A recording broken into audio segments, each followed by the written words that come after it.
자, 자기장 파트에서 이제 뭐 자기장과 자기력선에 대한 내용 같은 경우는 너무 유명하니까 잘 알고 있을 거라 생각하고 넘어가고요. 고등 과정에서 가장 중요한 물리량 두 개를 앞으로 소개시켜 주려고 하니까 집중해서 들어라. 알겠지? 자, 그 첫 번째 물리량이 자기 손속이라고 하는 거야. 들어봤냐 안 들어봤냐? 들어봤어요. 들어봤지, 그지? 문자로 쓰면 어떻게 쓰냐면 이렇게 쓰고요. 뭐라고 부르냐면 파이라고 부릅니다. 파이. 파이가 왜 이렇게 많지? 그럼 자기 손속에 대한 정의를 보면 이렇게 정의하고 있어. 어떠한 임의의 면적을 수직으로 통과하는 자기력선의 개수, 수, 뭐 이렇게 정의합니다. 그러니까 뭐 정의로 하니까 좀 그런데 예를 들어서 자기장이 이렇게 펼쳐져 있는 영역을 자기력선이라는 것으로 우리가 기본적으로 모형화해서 표현을 하고 있는데, 그러니까 자기장이니까 당연히 이렇게 방향이 존재하고 N극에서 나와서 S극으로 이렇게 진행되고 있는 자기장 영역이 존재하고 있다고 한다면 이러한 자기장과 수직한 방향으로, 수직한 어떤 방향으로 어떤 임의의 면적이 존재하고 있다라고 가정을 해볼게. 이 면적을 수직한 방향으로 통과하는 자기력선의 개수 자체를 뭐라고 얘기하냐면 자기 손속이라고 얘기합니다. 어려운 개념은 아니지, 그지? 그래 안 그래? 근데 지금 이게 지금 몇 개가 통과하고 있어? 4개. 지금 어떤 이 면적을 통과하는 자기력선의 수가 4개지, 그지? 그래 안 그래? 그럴 때는 어떻게 얘기하냐면 4 웨버 이런 식으로 얘기합니다. 이런 식으로 얘기하는 거예요. 4 웨버라고 하는 특이한 단위를 이용해서 이런 것들을 표시를 하고 있다. 면적의 크기는 일반적으로 정의되어 있지 않아. 이 면적은 그 어떠한 부분에서 이제 뭐 측정하고자 하는 면적을 의미하는 거고요. 그거는 이제 그때마다 다르겠지, 그지?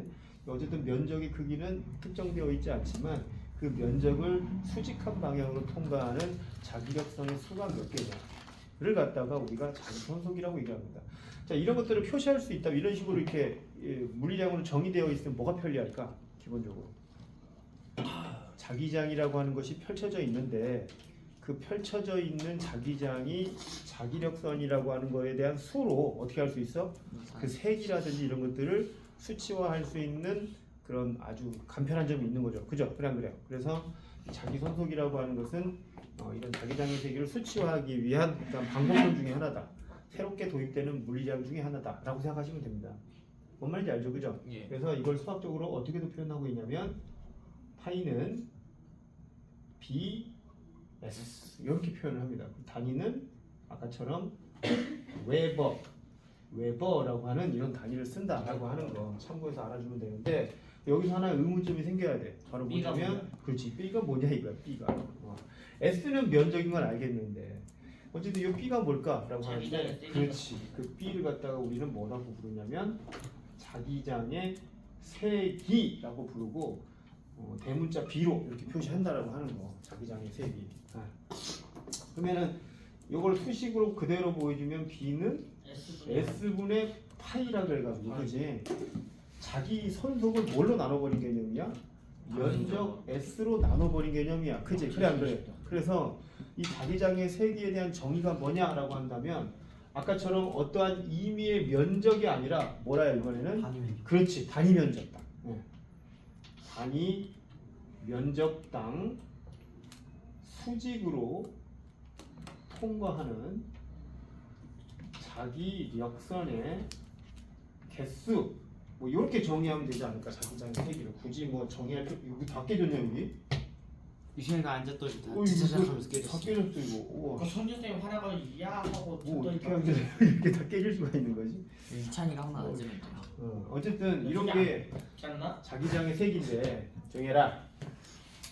이 녀석의 단위는 아까 웨버고 면적의 단위는 뭐 제곱미터 그렇겠지, 그지? 그래 안 그래? 근데 어쨌든 이렇게 되면 이제 면적이 굉장히 복잡해집니다. 그래서 얘 면적을 이제 새롭게 정의를 하는데 그 면적의 이 자기장 세기의 새로운 단위는 T라고 쓰면서 일론 머스크 테슬라라고 부르는 이런 단위를 쓰니까 알아두시면 됩니다. 그러니까 뭐 아까처럼 뭐 5테슬라다 그러면은 1제곱미터를 수직으로 통과하는 자기력선의 수가 5개다. 뭐 이런 식으로 우리가 표기가 가능하다는 얘기죠. 저도 알아요. 자, 이런 자기장의 회귀와 자기손속이라고 하는 이런 새로운 물리량을 베이스로 해서 중등 과정에서 배웠던 이런 자기장 영역을 도입 접근을 하면은 되지 않을까. 이거 외에는 사실은 중등 과정에 크게 차이가 없습니다. 그럼 뭐해요? 그럼 이제 자 지금까지는 여기까지는 뭐냐면 여기까지는 자기장에 대한 기본적인 그 이론이었던 기본적인 개념이라고 한다면 지금부터 나갈 거는 이제 뭐냐면은 다섯 번째로 전류에 의한 자기장이라고 하는 것을 진행을 할 건데 자 기본적으로 자기장은 자석 주변에서 발생되는 거야, 그치? 그래. 예. 그러니까 예전에 고대에도 이런 자석이 있었겠냐 없었겠냐? 있었어요. 있었겠지. 아마 자철석이라든지 이런 것들을 이제 자연으로부터 얻으면서, 그지? 아주 신기한 물질이라고 생각하면서 아마 그 먹었을 거예요. 학자들은 그런 것들을 다루지 않았을까 싶은데 이런 것들은 기본적으로 이제 영구자석이에요. 영구자석, 그지? 그래 안 그래? 영구자석. 점점 약해지긴 하잖아요. 이 영구자석은 사실은 막 우리 일상에서 막 그렇게 많이 쓰는 물질은 아닙니다. 맞냐 안 맞냐? 뭐 냉장고에 그 뭐지 자석 그거 뭐 그런 걸 쓰는 거 외에는 우리 일상에서 많이 쓰나 이 자석은? 왜 일상에서 자주 안 쓰냐면 이 자기장이 계속 펼쳐져 있어. 얘를 조절할 수 있어 없어? 없어요. 영구 자석은 내 임의대로 이 자기장을 갖다가 없애거나 아니면 새롭게 만들거나 그렇게 할 수가 없습니다. 항상 존재해. 그래서 불편해. 그지? 조절이 안 되니까. 근데 그래서 그 세기도 조절이 안 되고, 그지? 그 자기장을 갖다가 임의로 만들었다가 없애고 그런 것도 안 돼. 그러다 보니까 일상생활에서 상당히 불편한데 이런 전류가 흐르는 도선도 주변에도 이 자기장이 발생한다는 건 사실은 발견되지가 얼마 되지 않았습니다. 이거 예전에는 전기약이랑 자기약이 따로 있을 정도로 이게 두 개가 굉장히 상관관계가 있다라고 하는 게 밝혀진 게 얼마 안 돼서 실제로 100여 년 좀 넘는 정도밖에 안 됐습니다.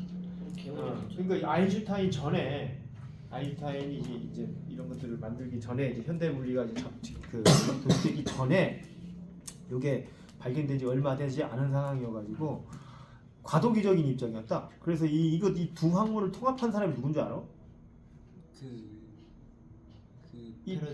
페르데이가 이 두 과목을 합친 거냐?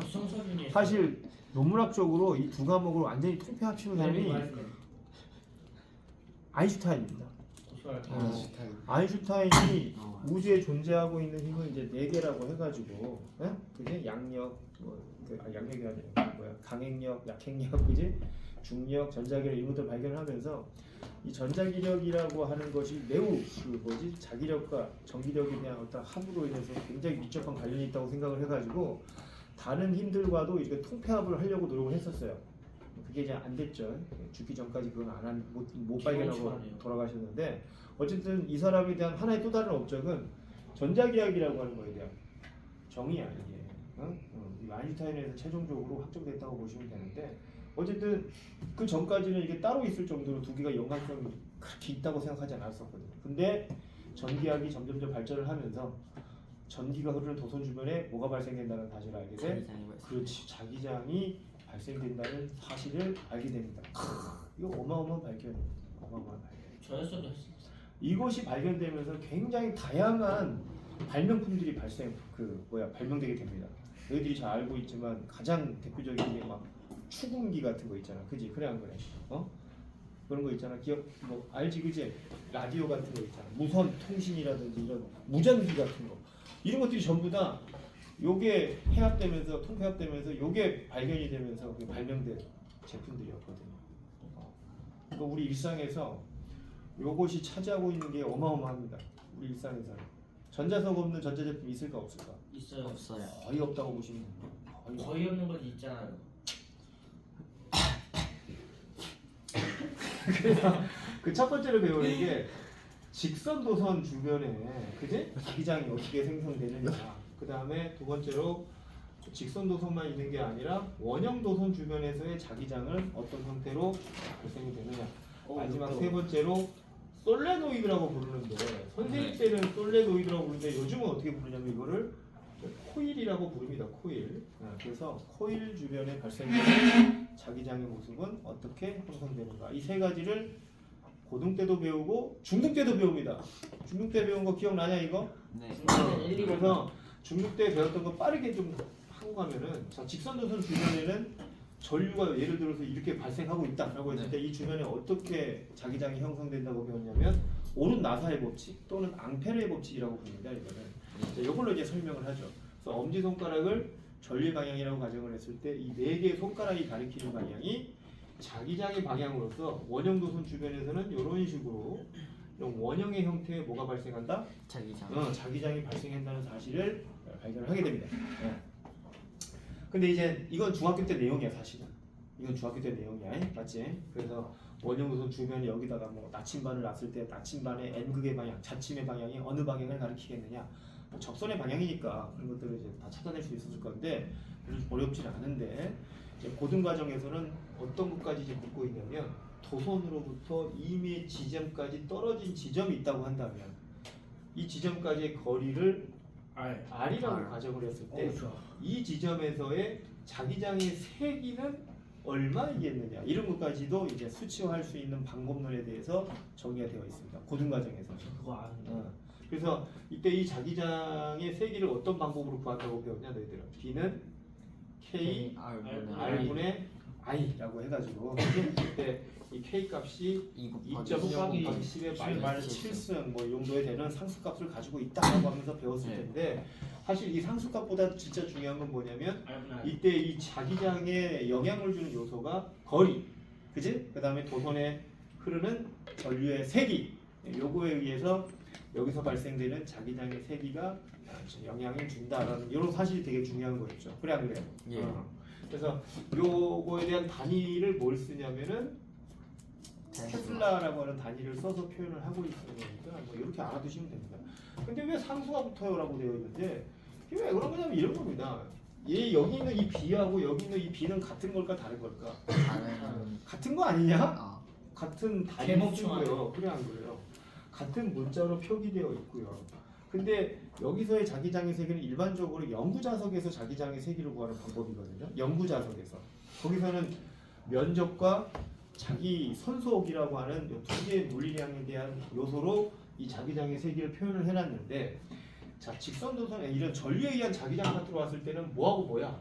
거리와 전류에 대한 관계로서 이 값을 표현하고 있단 말이야. 그래 안 그래? 뭐가 필요해? 상수라든지 이런 것들을 넣어가지고 이 값을 맞춰줘야 될 필요성이 있는 거지. 그것 때문에 붙어 있는 거라고 생각하면 돼요. 그냥 어렵게 생각하지 맙시다. 알겠죠? 예. 그리고 이 K를 다른 방법으로 표현하는 것도 있는데 다 필요 없어. 그냥 이거는 이 이상 아는 건 오버스펙이니까 그냥 여기까지만 알아도 아무 문제가 안 됩니다. 알겠죠? 예. 2파이 입실론 제로분의 1이다 뭐 이런 식으로 가르쳐주는 선생님도 계세요. 안 해도 됩니다. 알겠죠? 우리가 지금 현재 미적분학을 한 사람도 아니고 지금 우리가 AP 과정 하고 있는 것도 아니란 말이야. 맞냐? 뭐 갔다 와. 그러니까 굳이 이것들을 다른 상수값으로 해가지고 표현하는 방법론까지는 오버스펙이니까 알 필요가 없는 거고 그냥 그런 의미의 상수값이다라고 생각하면서 알아두시면 됩니다. 사실 입시에 대놓고 K R분의 I를 쓰는 문제들이 나올까 안 나올까? 안 나. 특별하게 나오지는 않습니다. 알겠습니까? 지금 이 정도의 관계만 알아둬라. 여기서 중요한 것은 도선으로부터 멀어지면 그 세기가 약해진다는 것이고, 그지? 도선에 흐르는 전류가 세지면 강해진다는 이 사실 잘 알아두시면 된다는 얘기예요. 물론 여기 문제에는 이 수식을 직접적으로 응용한 문제들이 나올까 안 나올까? 나와요. 당연히 나옵니다. 문제 풀이를 할 정도의 이 수식만 알고 있으면 되는 거다라고 보시면 돼요. 그 문제들도 이런 상수를 넣어라라는 문제도 있고 넣지 않아도 되는 문제들도 많습니다. 알겠죠? 넣지 않으면 그냥 K, 파이처럼 말이야. 그렇게 계산해줘도 되니까 신경 쓰지 마시고. 그 다음에 원형 도선에서도 뭐가 발생된다고 배웠냐면은 자기장의 세기를 갖다가 구하는 방법론에 대해서 여기서도 역시 정의가 돼. 근데 골 때리기도 이 원형 도선에서 딱 그 한 지점에서만 자기장의 세기를 구하는 방법론에 대해서만 제시가 되어 있는데 그게 어디냐면 이 원의 정중앙, 이 원의 정중앙에서의 그 발생되는 자기장의 세기를 구하는 방법론에 대해서 딱 하나 정의가 되어 있다. 기본적으로 이제 원형 도선 정중앙에서의 자기장의 세기를 구하는 방법론에 대해서 이렇게 되어 있어요. K 프라임의 R분의 R 이렇게 정의되어 있다. 이 공식에 대해서 좀 오해하는 사람이 있는데 원형 도선에서는 이 공식은요 정확하게 원의 중심에서의 자기장의 세기를 구하는 방법이지 그 이상 그 이하도 아니라는 얘기예요. 선생님 이런 데서는 자기장의 세기 못 구해요? 구할 수 있냐 없냐? 없어요. 못 구해요.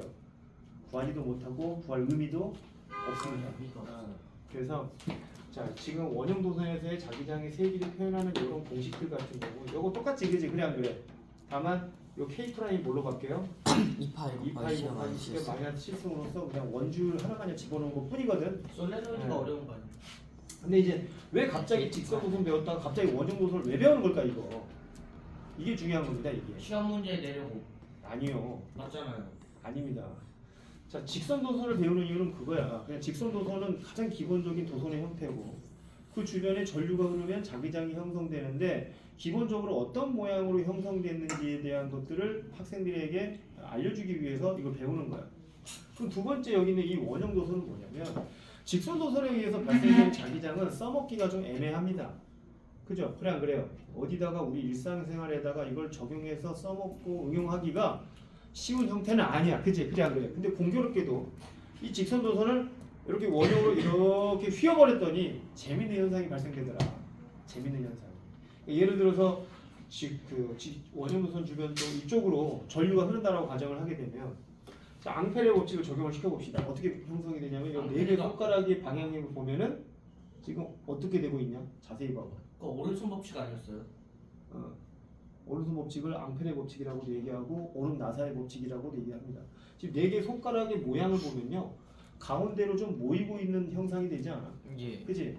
원래 직선 도선 주변으로 자기장이 이렇게 형성되어 있어 원형으로. 그지? 그래 안 그래? 이걸 갖다가 이렇게 휘게 되면요, 이렇게 휘게 되면 자기장이 그림이 조금 그런데 요 가운데로 좀 어떻게 되고 있어 지금? 뭐예요? 좀 간격이 좁아지고 있으면서 좀 모이는 현상이 발생되고 반대로 바깥쪽 같은 경우는 자기력선이 좀 벌어지면서 그지? 예, 이 자기력선이 밀도가 벌어진다는 얘기는 자기장의 세기가 약해진다는 거거든요. 아까 얘기했지만 자기장의 세기라고 하는 것은 이런 자기장이 통과하는 수직인 면적, 이런 면적을 수직으로 통과하는 자기력선의 개수로 나타내기 때문에 밀도가 작아지고 간격이 멀어진다는 얘기는 약해진다는 얘기거든요 이게. 그러면서 바깥쪽은 자기장이 약해지는데 가운데 쪽은 자기력선에 대한 모양들이 자기력선들이 모이면서 그 밀도가 더 촘촘해지는 이제 그런 상황으로 이렇게 우리가 만들어 볼 수 있어. 강제적으로, 물리적으로. 맞냐 안 맞냐? 그래서 요 가운데에 가장 강력한 중첩 효과로 인해서 가장 강력한 자기장을 이 가운데 쪽에다 그냥 만들 수 있다는 얘기고, 이걸 뭐 어디다가 이용할 수 있는데요? 그래, 원형 도선 하나로는 별로 응용할 만한 데가 없습니다. 그러니까 예를 들어서 원형 도선이 하나 옆에서 보면 이게 자기력선이 이런 식으로 펼쳐져 있다 보니까, 그지? 이런 식으로 자기장이 펼쳐져 있다 보니까 이 가운데서 자기장들이 모여가지고 나오고 들어가는 게 형성이 돼. 맞지? 예. 원형 도선을 이렇게 동그랗게 만들어 놓으면요, 오른손 법칙을 이런 식으로 적용시켜 보면 나오는 방향의 자기장이 가운데, 그지? 나오는 방향으로 자기장이 형성되면서 돌아서 이렇게 들어가는 형태의 자기장이 형성이 됩니다. 그럼 이런 상황에서 앞에 원형 도선 하나를 더 놔두면 어떻게 될까? 얘가 발생되는 자기장과 얘가 발생되는 자기장이 합쳐져 가지고 어때? 조금 더 길게 앞으로 나왔다가 이렇게 들어가겠지, 그치? 그래 안 그래? 예. 앞에 하나 더 있으면요. 앞에 하나 더 있으면 어떨까? 신기해요. 여기 각각의 원형 도선에서 발생되는 자기장들이 합쳐져 가지고 마치 이 자기장을 이 도선을 터널처럼 쭉 통과했다가 쭉 돌아가지고 들어가는 이런 자기장이 형성되는 거 아니냐 이거? 예. 바로 그거야. 원형 도선을 배우는 이유는 바로 솔레노이드의 원리를 배우기 위해서 이 원형 도선에서 발생되는 자기장의 모습을 배운다고 생각합니다. 이렇게 만든 게 바로 뭐냐면 코일이라는 겁니다. 코일. 원형 도선을 어떻게 연속적으로 이렇게 쭉 이렇게 만들어 놓은 게 이제 코일이라고. 코일. 이렇게 코일을 만들어 놓고 여기다가 전류를 흘려주게 되면 어떤 현상이 생기냐면 이 원형 코일을 마치 터널처럼 쭉 여기를 통과하는 형태 뭐가 형성돼? 자기장이 형성된다는 거예요. 자기장. 너무 재밌다. 그러면은 여기가 마치 자석의 모아와 비슷한 역할을 해. 그렇지. 여기 자기장이 마치 나오는 역할을 하는 지점이 생기는 거고, 여기는 공교롭게도 자기장이 이렇게 들어가는 형태의 예? 이런 자기장의 모습을 강제적으로 만들어줄 수 있다는 얘기지. 자, 자기장이 나왔다가 다시 들어가는 형태. 뭐하고 되게 유사해? 자석. 자석의 자기장과 매우 유사한 형태의 자기력선을 만들죠. 왜? 자기장을 N극이 받아요? 뭘 N극으로 나가요? N극에서 나와서 S극으로 들어가는 방향을 취한다라고 되어 있어. 알겠지? 순간적이다. 그러니까 이런 식으로 만들어진 걸 우리는 뭐라고 얘기하냐면 이거를 전기적인 현상에 의해서 자석을 만든다고 해서 이걸 전자석이라고 부릅니다. 이런 거. 이게 이제 전자석의 원리야. 도영이는 왜 이렇게 힘들어하냐? 네? 어? 얘 윤호가 없어가지고 지금. 왜 그래? 왜 이렇게 힘들어해? 우주도 왜 이렇게 힘들어하냐? 응. 이걸 못 이해하네. 아니 그 응. 아니 책은 책 한번 보는 거야? 볼 게 있냐? 뭐 책 본다고 뭐. 개 싫네. 개 쉬워. 그래도 유찬이 여기를 잘 배웠는가 보다. 그래서 여기 있는 것도 그렇다 치더라도 여기 있는 거 별로 그렇게 어려운 것도 아니고 그렇게 하지만 이 솔레노이드가 엄청 중요하다. 솔레노이드. 그럼 솔레노이드는 이제 어떤 그 이론들을 좀 정의를 하고 있는 거냐면 솔레노이드에서의 자기장의 색이 존재할까 안 할까? 존재해. 여기도 존재하겠지, 그지? 아까처럼 이런 식의 관계로서 이 솔레노이드에서도 자기장의 세기를 갖다가 우리가 예측해 볼 수 있는 그런 이제 그 수식들이 좀 존재하고 있는데 K 값을 외워야 어떤 게 돼요. 있냐면 B는요 K2 프라임의 N I. I라고 하는 이런 공식이 하나 있긴 해. 사실 별로 중요한 공식은 아니거든요. 근데 이제 이런 관계가 있어. 이게 여기서 이 자기장의 세계를 대체 어디에서의 자기장의 세계를 얘기하는 걸까? 입니다. 정의되어 있긴 하거든. 솔레노이드에서 자기장의 세계는 어디에서의 자기장의 세계를 의미하는 걸까라고 보면은 이 코일 내부에서의 자기장의 세기를 구하는 방법론에 대해서 정의되어 있는 거야. 이건 코일 내부. 코일 내부는 균일한 자기장이 형성되어 있다라고 과학자들 얘기하고 있거든요. 그러니까 여기는 어느 위치든지 상관없이 코일 내부라고 한다면 어디든지 동일한 크기의 이제 자기장을 형성시킨대요. 그렇다는 건 뭘 의미하는 거냐면 너희들 잘 알겠지만 자석에서는 어디가 자기장이 제일 세냐? 중간. 양극. 양극이지, 그지? 중간은 아니야. 양극이야. 양극에서 뭐 가장 강한 자기장을 가진다라고 얘기를 하는데 예. 그게 바로 뭐냐면 이 공식이야. 왜냐면 여기 이 지점은 어디서나 균일하기 때문에 양극단 여기서도 뭐야? 똑같아요. 이게 똑같은 크기를 갖게 되겠지. 그러니까 사실 이 공식은 뭘 의미하는 거냐면 이 전자석이 낼 수 있는 가장 강력한 자기장의 세기를 구하는 방법이야 이게 그냥. 왜? 근데 K 값들 다 외워야 돼요. 안 외워도 돼요. 선생님 이런 거 외우는 거 별로 안 좋아합니다. 너희들 그 파이도 뭐 3.14, 1592 뭐 이런 거 다 외우냐? 네. 안 외우잖아. 그냥 파이로 계산하잖아. 그냥 파이 넣고 문자로. 그냥 도윤 쌤이 예전에 물어날 때 물투였나? 아무튼 저거 시험에 냈던 것 같은데. 맞아. 이거 굳이 안 외워도 돼요. 그럼 외우진 도윤 쌤은 않아도 굳이 안 해도 돼요. 이거 4파이 4파이 곱하기 곱하기 11 마이너스 7승인데 이거 굳이 암기할 필요 뭐냐? 계산을 안 하는. 쌤은 암기하고 있네요. 아이씨, 그럼 날 모르면 되겠냐 내가 근다고? 근데 너희들한테 별로 이렇게 추천하고 싶은 값은 아니에요. 2.0이니 2파이니 4파이니 10의 마이너스 7승이라고 하는 이런 아주 작은 값은 뭐 굳이 맞습니다. 계산할 이유도 없고 논리에서 벗어나고 솔직히 말해서 의미는 없습니다. 아무튼 이런 내용이 있다라는 거 알아두시면 되는데 여기서 중요한 건 n이 뭐냐면 가문수예요. 가문수. 알겠지? 김문수. 그러니까 요거 많이 감으면 감을수록 어떻게 된다는 얘기야? 세죠. 자기장이 세진다는 얘기인데 주의할 게 있어. 뭐냐면 1m당 그렇지 이게 n이 그냥 가문수가 아니라는 얘기지. 예. 같은 100번을 감았다 하더라도 10cm짜리로 100번 감은 거하고 1m짜리를 100번 감은 거하고는 좀 다르다 이거. 그래서 이거를 단위 길이당 가문수라고 그래가지고 n은 그 전체 n을 l 길이로 나눠버린 겁니다. 솔레노의 길이를 L이라고 가정을 했을 때 전체 가문수야. 실제 가문수를 L 길이로 나눠버린 것을 갖다가 우리가 단위 길이당 가문수로 해서 소문자 N으로 표시합니다. 그냥 뭐 참고는 알아두세요. 참고로 써먹을 만한 데 별로 없어. 그냥 이런 게 있다고만 알아두시면 됩니다. 당연히 뒤에 I는 뭐겠어 이거? 전류. 전류입니다. 전류. 전류가 세게 흐르면은 자기장이 세게 흐르잖아. 근데 이거 더 중요한 게 뭐냐면 중학교 때 배웠던 것 중에 하나가 솔레노이드에서 극 찾는 방법이 더 중요합니다. 솔레노이드 극 찾는 방법. 이렇게 가는 거. 솔레노이드에서 극차수 그거 되게 쉬워요. 개심량 네. 쉬운 건 천만다행인데 아까처럼 자기장이 이렇게 나오는 지점을 N극 그지 그래 안 그래? 예. 들어가는 방향을 S극으로 정한다고 그랬어.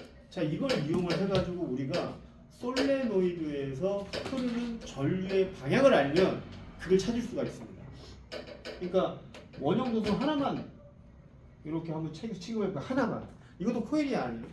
거의 한 번 감긴 코일이야. 알겠지? 원형 도선이 이렇게 하나 있으면은 이것도 이제 한 번 감긴 코일이라고 보는데 예를 들어서 이 코일의 이쪽 방향으로 전류가 흐른다고 가정을 해봐.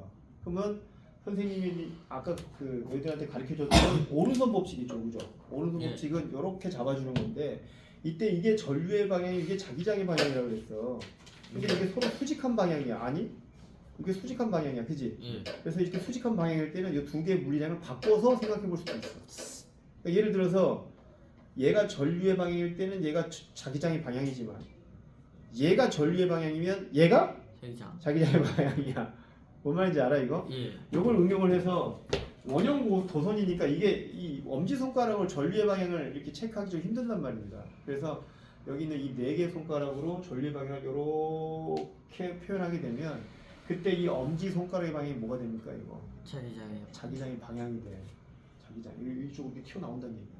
튀어나와. 튀어나와서 뒤로 돌아서 들어가겠지만 아무튼 이런 형태야. 그러니까 이걸 솔레노이드다 응용을 하면 솔레노이드의 앞쪽에 이렇게 전류 방향이 위쪽이다 이렇게 그러면은 이렇게 네 개 손가락으로 이렇게 감싸줘 가지고 그때 이 엄지 손가락이 가리키는 방향을 N극의 방향으로 찾아내면 돼.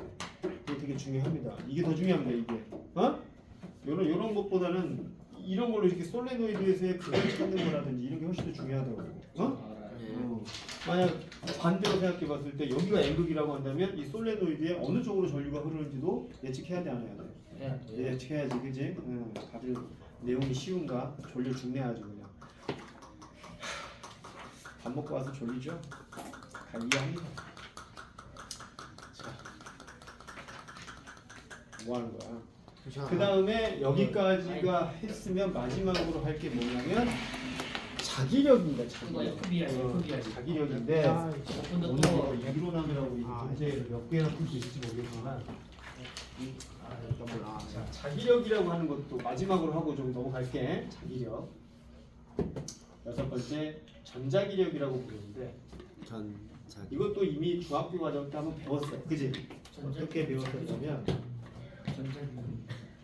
자기장 속에 전류가 흐르는 도선이 있으면 자 자기 외부 자기장의 영역과 도선 주변에 발생되는 자기장이 서로 상충되면서 힘이 발생한다라고 하는 이론을 배웠습니다. 이거를 중학교 때는 뭘로 가장 많이 배우냐면 이렇게 말굽자석 같은 걸로 많이 보여줘 이 현상. 예. 말굽자석이 이렇게 있는 이유는 왜 말굽자석을 쓰냐면요. 말굽자석이 공교롭게도 NS가 서로 마주보고 있는 형태거든 이게. 그럼 어떤 자기장을 만들어줄 수 있냐면 N극에서 나와서 S극으로 이렇게 들어가는 영역을 만들어줄 수가 있어. 이게 말굽자석이. 저도 알아요. 이런 자기장 영역을 만들기 위해서 일부러 말굽자석 같은 것들을 많이 쓰는 겁니다. 근데 이 사이에다가 뭘 집어넣어 여기다가 자석. 도선을 하나 집어넣는 게 전선을 하나 집어넣어 놓고 이 도선에다가 전류를 흐른다는 거죠. 예를 들어서 전류가 이렇게 X 모양이면 어떻게 되고 있는 거야? 이게 들어가는 방향으로 전류가 흐르고 있다는 얘기거든요. 만약 동그라미로 표시되어 있으면은 나오는 방. 이 칠판 면적으로 수직으로 나오는 방향을 의미하는 겁니다. 뭐 일단 나오는 걸로 해볼까요? 나오는 걸로 지금 전류가 흐르고 있다고 한다면은 여기서 뭐가 발생되냐면 자기장. 기본적인 외부에 있는 자기장의 영역하고 그지? 그 다음 도선 주변에 발생되는 자기장들이 어떻게 돼요? 서로 만나요. 상충을 해가지고 밀어내거나 막 이런 현상이 생기게 돼요. 근데 이게 매트릭스가 매우 복잡하거든요. 근데 이걸 플레밍이 아주 간편하게 알아낼 수 있는 방법을 알려줘. 그게 바로 그 유명한 플레밍의 또 왼손 법칙입니다. 플레밍의 왼손 법칙. 고소할게요. 근데 플레밍의 왼손 법칙을 요즘 잘 쓰냐 안 쓰냐? 괜찮을 수 있는. 요거 잘 안 써요. 왼손으로 가르쳐주는 선생님 아이도 계시나? 네. 선생님 나도 예전에 왼손으로 가르쳐줬거든. 근데 요즘 학교에서 다 바뀌었어. 이게 또 부작용이 있어요. 무슨 부작용이 있냐면 이게 손가락이 잘 안 되는 애들이 많아. 손가락이 잘 안 돼요. 이러고 있고요. 아니 근데 한 손을 이거 하라 그러면 막 이러고 있어요. 이거 하고. 애들이 이게 손가락을 딱 이게 잡아줘야 되는데 이게 못 잡아. 이게 왜 중요하냐면 자기장하고 전류의 방향이 서로 수직할 때 이와는 또 다른 수직한 방향으로 힘을 받는다는 뜻이거든요. 이게 그러니까 이 세 개가 서로 수직한 방향으로 딱 이렇게 해줘야 돼, 정확하게. 근데 이게 손가락이 잘 안 돼. 이게 이 손가락 삐꾸인 애들이 굉장히 많습니다. 근데 부셔야 돼. 그럼 문제 풀 때 손 바꿔가면서 막 이러고 있어야 되잖아요. 그래서 이거 그럴 바에 그냥 이러고 있죠. 자, 그래서 학교에서 좀 약간 이제 그런 손가락이 잘 안 되는 친구들을 위해서 바꿨죠. 왼손 법칙이지만 오른손으로 합니다. 요즘은 플래닝의 왼손 법칙이지만 오른손으로 합니다. 오른손으로 요즘은. 그래서 오른손으로 이렇게 그림으로 그려보면 그림으로 좀 표현해보면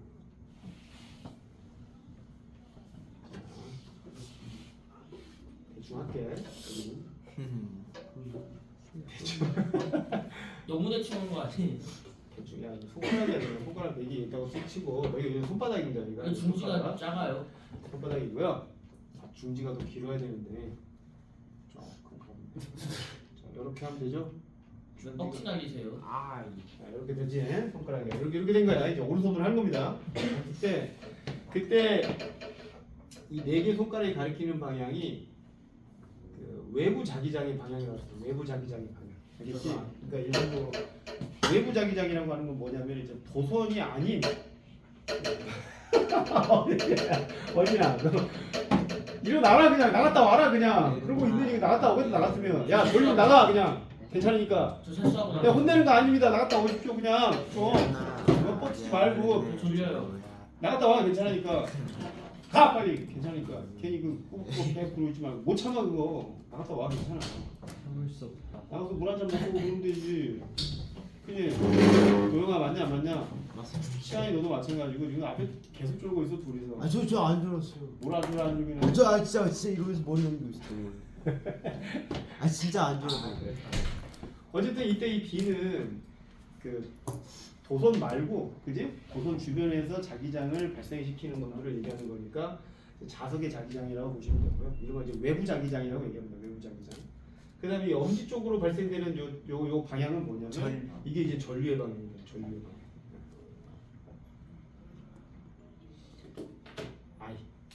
자 이렇게 됐을 때 이 자기장과 전류의 방향이 서로 수직할 때 이와는 또 다른 수직한 방향이가 어느 방향이야?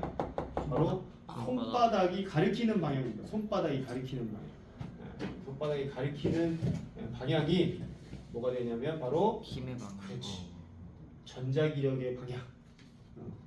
정기적인 현상에 의해서 발생되는 자기장과 어쨌든 또 다른 자기장에 의해서 발생되는 힘이다라고 그래가지고 우리가 전자기력이라고 얘기를 하거든요. 여기는 뭐 책에는 뭐라고 나와 있냐? 그냥 자기력이라고 나와 있는데 원래 명칭이 이제 전자기력입니다. 알겠죠? 그래서 전자기력의 크기를 이 F라고 얘기할 수 있는데 요걸로 해가지고 중학교 때는 이 힘의 방향을 찾는 게 굉장히 핵심 내용이었다라고 한다면 고등과정 때는 뭐겠냐? 이 힘의 크기가 얼마이냐까지 수치화할 수 있는 방법론에 대해서까지 책에 나와 있다고 생각합니다. 물론 이 힘의 크기를 유도하는 방법까지 설명해줘도 좋긴 하지만 별 의미는 없어요. 그냥 결과만 알려줄게요. 이 힘의 크기 어떻게 구한다고 되어 있냐면 F는 B, I, L로 구한다고 되어 있어. 물론 뒤에 사인 세타가 그렇지 사인 세타라고 하는 게 붙어 있긴 해요. 사인 세타라고 하는 게 붙어 있긴 한데 이게 뭐 때문이냐면 이 자기장과 전류의 방향이 꼭 수직하지 않을 때도 있거든요. 그러니까 수직할 때가 제일 센 겁니다. 이때 힘이 제일 세게 만들어지는 거고요. 힘이 이게 수직이 안 하면 그 힘의 크기도 상대적으로 약해져. 그러니까 어떤 관계냐면 이게 수직할 때 제일 큰 거예요. 이게 이게 두 개가 수직하지 않으면 이 힘도 이렇게 줄어들어. 이런 관계야. 이렇게 되는 관계야. 이게 세지면 이렇게 세지는 거야. 수직할 때 가장 세진다.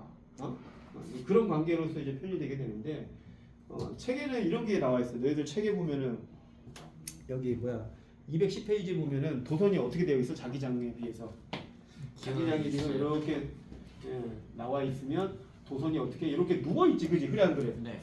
수직할 때 원래 가장 큰 힘을 받아야 되지만 누워 있단 말이야. 누워 있게 되면 이게 무슨 현상이 생기냐면 원래는 자기장 영역에 속하는 L의 길이가 요만큼밖에 안 되는데, 그지? 눕게 되면 길어진단 말이에요. 그래 안 그래요? 맞아요. 그러면 L의 크기가 길어지면 힘이 세지는 거잖아 지금. 그냥.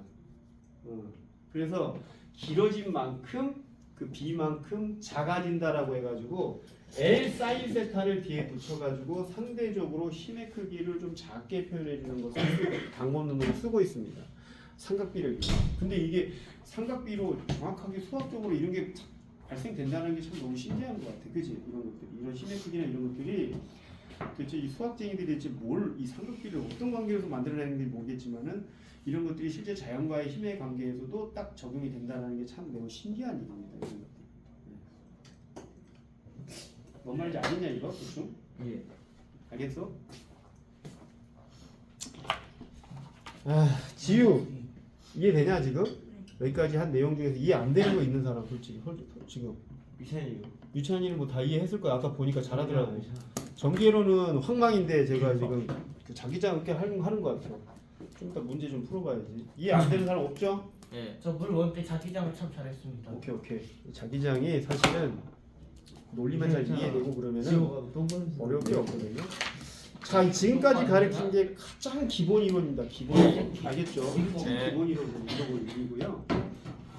물론 이런 공식을 조금 응용하는 경우도 있어. 그러니까 예를 들어서 B에다가 KR분의 I 같은 걸 집어넣어가지고 도선과 도선 사이에서 발생되는 힘의 크기라든지 이런 것들도 우리가 구하기도 하고 그럽니다. 그건 나중에 선생님이랑 문제풀이 하면서 보도록 하고 시간이 많지 않기 때문에 오늘은 문제풀이까지 다 해야 되거든요. 시간이 벌써 20분밖에 안 남았어요. 빠르게. 그리고 또 하나 이론을 또 나가야 되는데 그게 뭐냐면 바로 로렌츠의 힘입니다. 로렌츠의 힘. 오렌지 씨가 누군데요? 이 로렌츠의 힘은 이상한 연구하십니다. 지금 현재 이 전자기력에 대한 내용을 좀 미시세계적인 관점에서 본 것뿐이야. 그냥 어렵게 하지 맙시다. 알겠죠? 원래 심각하게 배우면 좀 어렵지만 사실은 이걸 어렵게 배우면은 시험 범위도 아닌 걸 갖다가 굳이 너무 어렵게 배우는 그런 상황이 되는 거거든요. 사실 로렌츠의 힘 같은 경우는 이미 오버스펙입니다.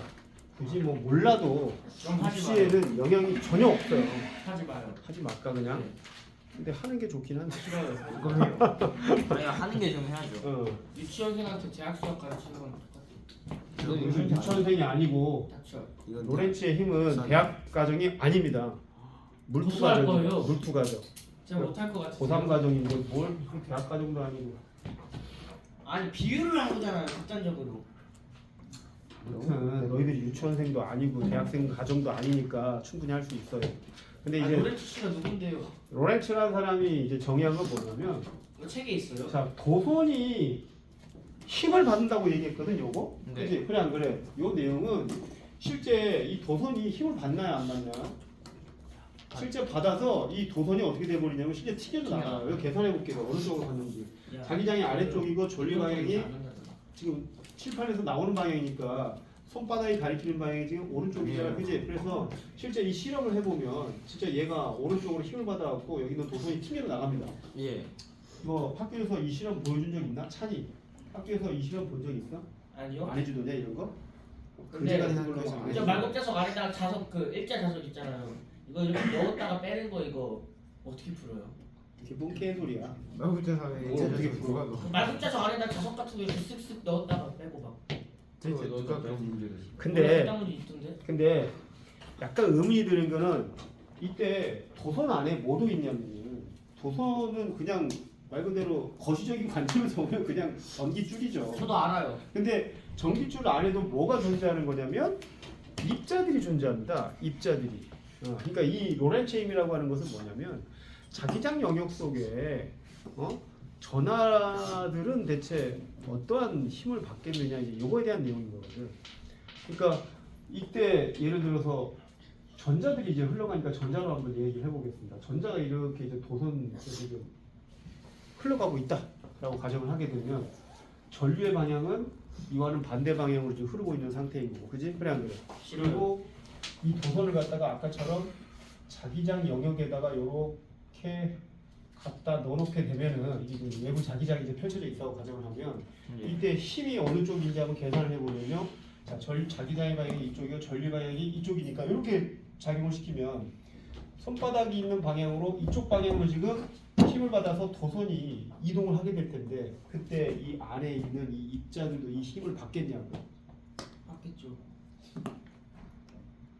도선만이 힘을 받을까 입자들도 받을까에 대한 내용에서 이 입자들도 실제로요 받겠죠. 도선의 한쪽 방향으로 이렇게 전하들이 이렇게 몰리는 이런 현상이 생겨가지고 이 지점과 이 지점 사이에 전이차가 발생하면서 실제로 그 두 지점의 전이차에 의해서 뭐가 형성되냐면 기전력이 발생된다라고 하는 사실을 발견합니다.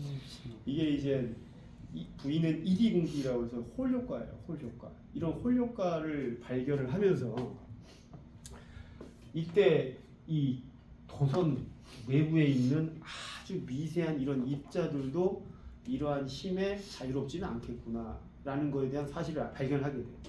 그래서 이런 자기장 속에 어떤 전하를 띤 입자들이 어떠한 힘을 받아서 어떠한 운동을 하고 있느냐에 대해서 정의한 게 바로 로렌츠의 힘입니다.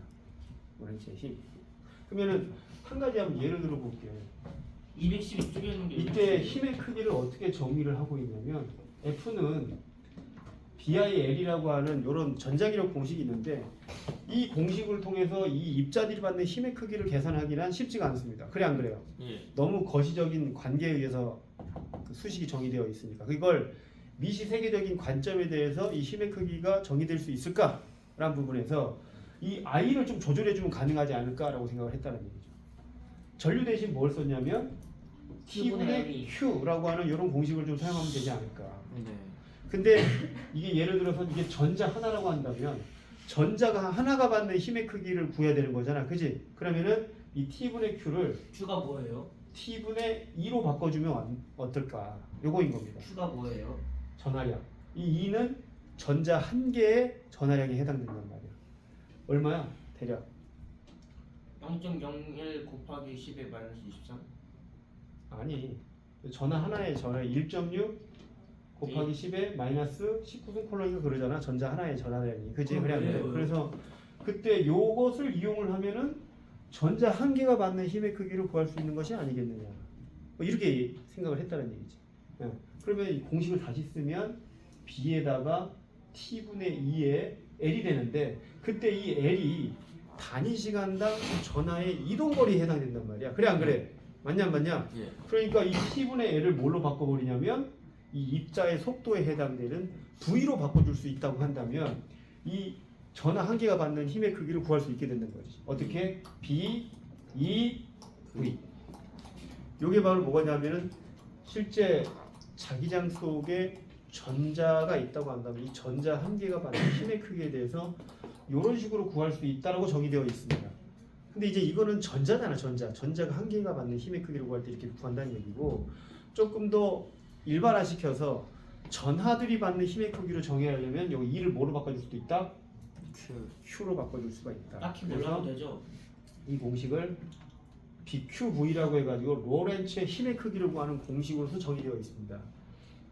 F는 BQV 근데 지금 일명 BV라고 나와 있어요.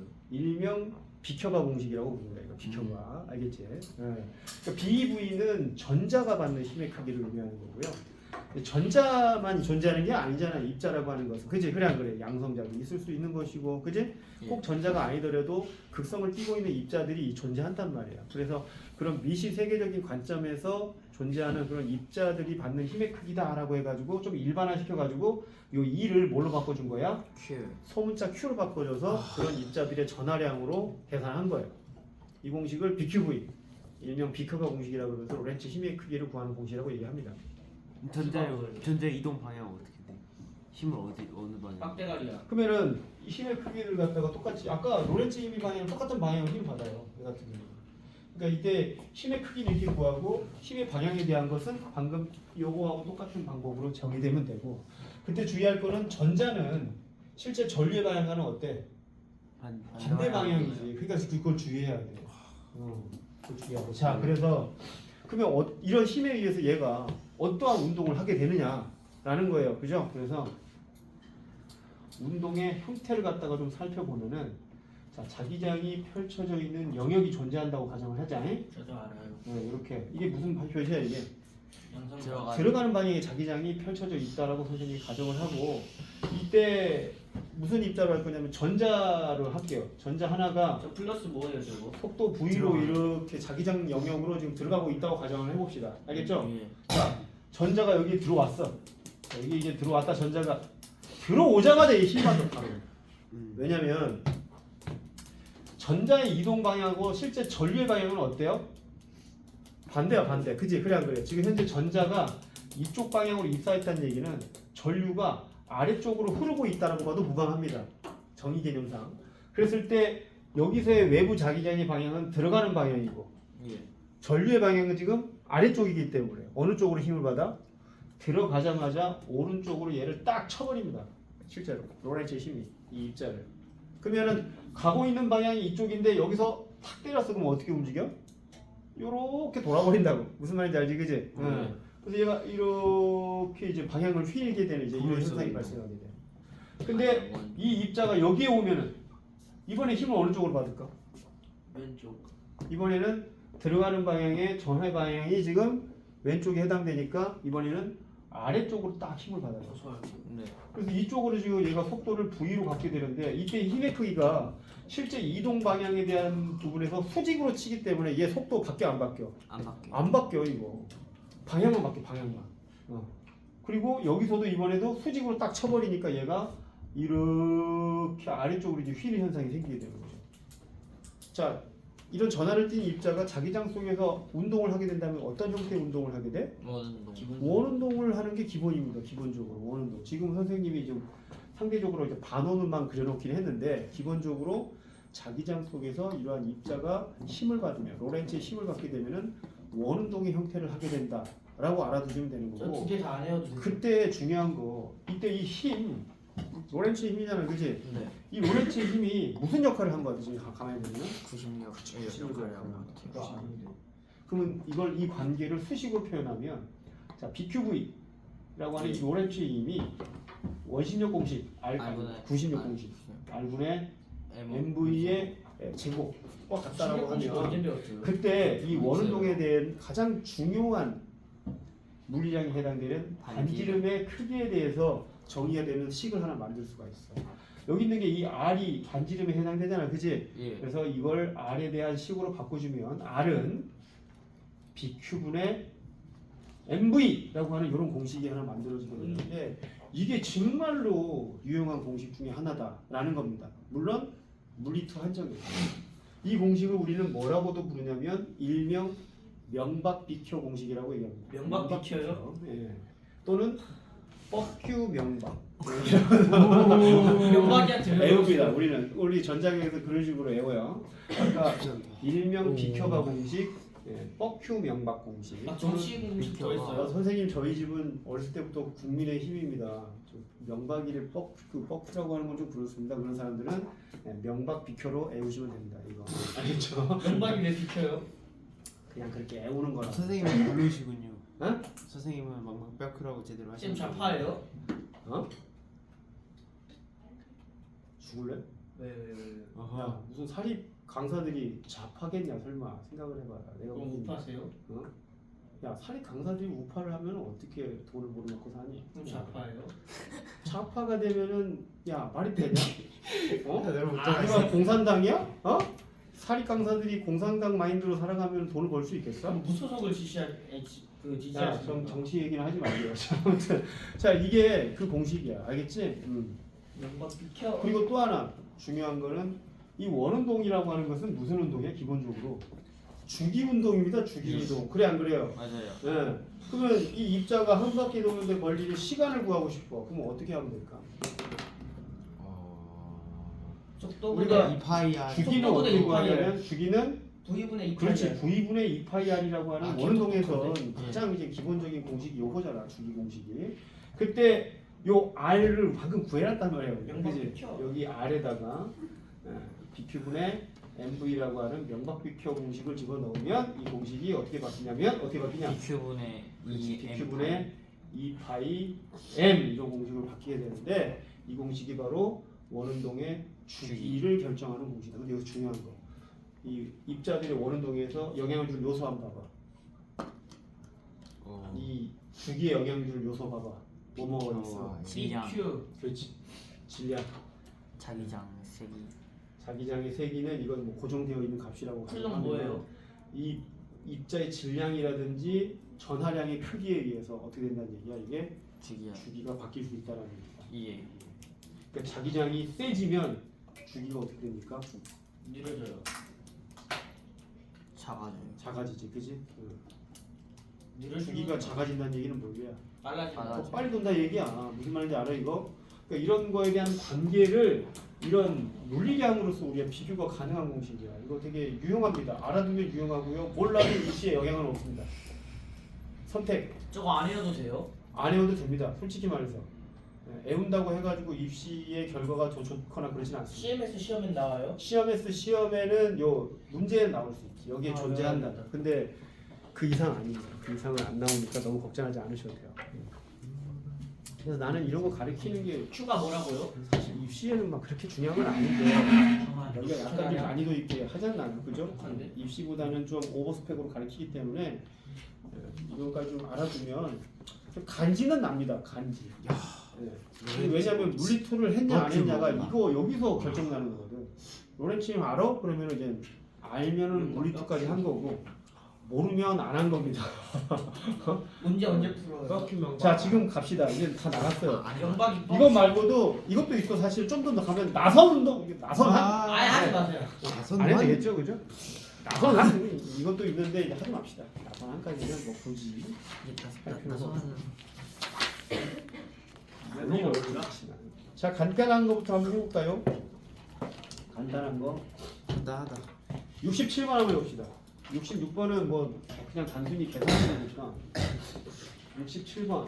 아 시간이 10분도 안 남았네. 와 10분도 안 남았어. 야이 이론을 80분 만에 다 하고 문제까지 풀라는 게 말이 되나? 하셨잖아요 지금. 아니 근데 문제 풀 시간이 없잖아. 너무하다 이게. 조금 진도가 빨라요. 그래서 선생님 생각에 물리에서 이론이 좀 부족한 사람들은 근데 웨버 할 때 단위를 그 독서실에서 좀 많이 하십시오. 네? 독서실에서 공부 좀 많이 하세요. 그리고 다음 그림이 없는데. 응? 왔어 베이스. 그림이 없다고? 다음 그냥 센스 있게 봐야지 이제. 67번 말인데 67번에 그림이 없냐? 나랑 두 개 도선 있나 보지. 선생님이 그림 그려줄게. 아 이게 아니, 이게 A인지 B인지 모르잖아. A씨가 없네. 자 이거 그려놔. 그건 센스 도선이 있게 봐야지. 하나가 두 개가 있는데 얘가 이제 2A의 전류가 흐르고 있는 도선이 하나가 있고요. 그 밑으로 1A가 흐르는 도선이 하나가 있고 우리 식 틀렸잖아. 그때 세 개 지점이 존재하는 거예요. 이때 각각의 거리는 모두 R로서 같습니다.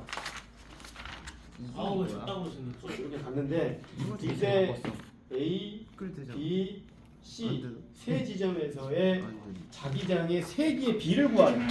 세 지점에서의 자기장의 세기의 비를 구하라. 오케이요. 그러면은 아까 선생님이 이거 도선 종류를 보면 무슨 도선이냐면 직선도. 직선 도선이야. 근데 직선 도선에서 자기장의 세기를 구하는 방법에 대해서 알려줬어 안 알려줬어? 알려줬어요. 방금 알려줬어. 알것 B는 같습니다. K, K R분의 R분의 I. I로 이제 가르쳐줬잖아, 그지? 근데 여기서 이제 문제로 접근하면은 산술화 시키는 방법은 어떻게 되겠느냐? 힘의 세기를 또는 뭐 이런 자기장의 세기를 비교하는 방법론에 대해서는 구체적으로 잘 모르는데 이거 계산할 때 중요한 게 각각의 지점에서 자기장의 방향이 어느 방향이냐가 되게 중요해.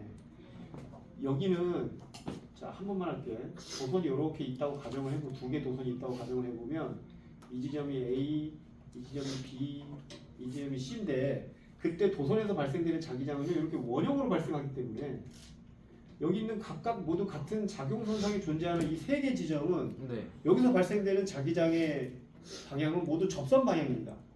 예. 그러니까 예를 들어서 지금 얘가 오른쪽으로 이렇게 자기장이 이제 가고 있다고 한다면 여기가 이제 나오는 방향으로 가정을 하면 자기장은 이렇게 우리가 앙페르 법칙을 적용시키면 전류 방향에 맞춰서 이렇게 설정을 할 수가 있는데 그때 A 지점에서의 방향은 이쪽 이렇게 나오는 방향이라고요. B 지점에서 방향은 이렇게 들어가는 방향이고요. 맞죠? 그래요, 네. 그래요. 이거에 대해 유의해야 돼. 그래서 자 여기 오른쪽으로 가고 있으니까 앙페르의 법칙, 오른손 법칙을 이용을 해가지고 전류의 방향을 이렇게 맞췄을 때 A 지점에서는 나오는 방향, 그지? 그래 안 그래? 예. B 지점에서는 들어가는 방향으로서 내가 그 설정을 좀 해줘야 된다는 거. 근데 여기서 나오고 들어오는 것을 부호로 결정하게 되어 있어. 부호로. 이거 내가 결정한 건 아니고요. 기본적으로 바닥면에서 올라오는 방향을 플러스로 잡습니다. 바닥면에서 들어가는 방향을 마이너스로 잡아요. 그러면 이 지점은 이 도선에 의해서 자기장의 방향을 봤을 때 나오는 방향이지. 얘에 의해서는. 그지? 예. 나오는 방향이니까 플러스 K에 R분의 2. 그치? 그냥 그래. R은 그냥 정해져 있지 않으니까 2는 2A가 흐른다고 되어 있으면 그냥 2라고 하겠어요. 알겠죠? 근데 이 두 번째 도선에 의해서도 여기 A 지점은 어떻게 되고 있냐면 똑같이 나오는 방향이란 말이야. 그치? 그래 안 그래? 예. 이렇게 크게 보면 이렇게 나온단 말이야. 어? 역시 플러스 K에 하나, 둘, 셋, 3R만큼 떨어져 있으니까 3R분의 1. 요걸 계산을 해주면은 A 지점에서의 자기장이 3개가 된다라고 생각하시면 됩니다. 알겠죠? 예. 근데 B 지점 같은 경우는 2A에 의한 건 들어가는 방향이야. 그치? 예. 그러니까 마이너스 K에 R분의 2 이렇게 해주면 되고 얘에 의해서는 B 지점은 또 나오는 방향이거든요. 그죠? 그래 안 그래요? 네. 그럴 때는 플러스 K에 R분의 1 요거 해주시면 된다는 얘기고 마지막 C 같은 경우는 두 도선에 의해서 모두 들어가는 방향의 자기장이 형성돼요. 그래서 둘 다 마이너스로 마이너스 K에 3R분의 2 마이너스 K에 R분의 1 이렇게 해주시면 될 것 같습니다. 그래서 이 세 개의 크기를 비교하면 됩니다. 몇 대 몇 대면? 그 자기장이 7대 3 B로 대요. 들어가는 방향이죠. 그 칠판으로 B가. 너무 다들이야. B는 얘가 더 크잖아. 이거 들어가는 그러니까. 방향이 더 세죠. 들어가는 방향이잖아요. 네.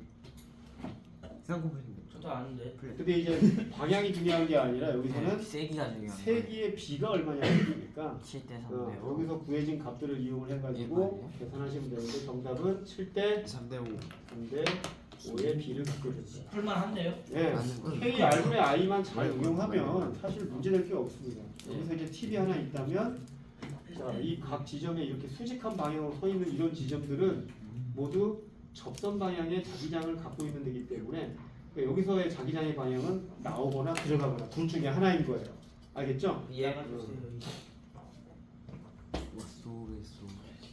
뭐 하는 거야? 아 근데 이거밖에 못 풀겠네. 나가주세요. 68번 하나 마무리하고 그냥 마무리합시다. 간단하게. 68번도 역시 없는데요? 는 없는데요? R만큼 없냐? 69번인데 여기 채웠나? 갑자기 68번에서 69번 문제 만드시는 뛰어버려? 분이 본인적으로 왜 그렇게 된 거지? 근데 그냥 66 하나 풀죠. 66? 너무 쉽잖아 이거. 그니까 풀자는 거잖아. 에이 기분이 문제를 되게 잘못 풀었네. 알죠? 이건 어쩔 수 없다. 이거 다음 주에 해야 되겠다. 다음 주에 문제 조금씩 봐야 될 것 같아. 알겠죠? 어. 자 오늘 숙제는요. 예, 이거 끝까지 풀어면 되는 거. 끝까지 가능할까? 되겠어요. 얘들아 76번 한번 봐볼래? 근데 여기 80번에 왜 전자기 유도가 나와요? 그러게. 전자기 유도 안 나와요. 76번 나와. 자기 선생 정신. 네. 팔가 팔. 네. 야 76번은 풀지 마 이거. 그래요? 76번 이상의 문제. 76번은 빼고요. 네, 76번 빼고.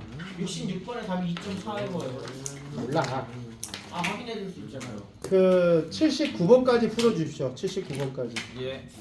얘들아 79번까지 숙제 알겠지? 못 푸는 건 너무 고민하지 마시고 체크해두고 알겠지? 다음 주에 선생님이랑 같이 할 수 있는 건 좀 하겠습니다. 여기까지 하겠습니다. 사랑해요. 사랑하지 마이 사랑해요.